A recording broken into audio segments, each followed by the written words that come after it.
Hi everyone. ఇవాళ ఇంట్లో ఈజీగా రెస్టారెంట్ స్టైల్లో లాగా క్రిస్పీ కార్న్ ఎలా చేసుకోవాలో నేను ఈ వీడియోలో మీకు చెప్తాను. ముందుగా ఒక బౌల్లో నీటిని వేడి చేసుకొని పెట్టుకోండి. నీళ్లు మరుగుతున్నప్పుడు అందులో కొద్దిగా ఉప్పు అలాగే కొంచెం పసుపు యాడ్ చేయండి. మరుగుతున్న నీళ్ళలో కార్న్ వేసి ఉడికించుకోండి ఒక 15 మినిట్స్ వరకు. అవి ఉడికినవి లేదో మనం ఇలా పట్టుకొని చూస్తే తెలుస్తుంది అనమాట. ఉడకగానే వాటంతటిని కూడా వాటర్ నుండి తీసి ఒక స్ట్రెయినర్లో వేసి వడకట్టుకోండి. వడకట్టుకున్న వాటిని ఒక ప్లేట్లో వేసి ఒక 10 to 15 మినిట్స్ వరకు వాటిని ఆరనివ్వండి. అందులో వాటర్ లేకుండా కొంచెం ఆరాలన్నమాట. లేకపోతే మనం మైదా అలాగే కార్న్ఫ్లోర్ వేసినప్పుడు అవి నూనెలో వేస్తే చిల్లుతుంది పచ్చిగా ఉంటే కనుక.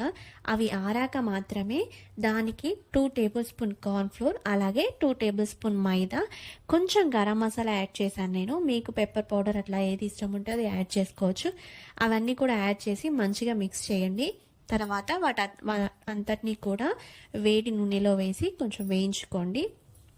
మంచిగా ఇలాగా ఈ కలర్ వచ్చాక వాటిని అంతటినీ కూడా పక్కన పెట్టుకోండి. నేను ఈ వీడియోలో చూపిస్తాను, మీ క్లిప్ చూడండి.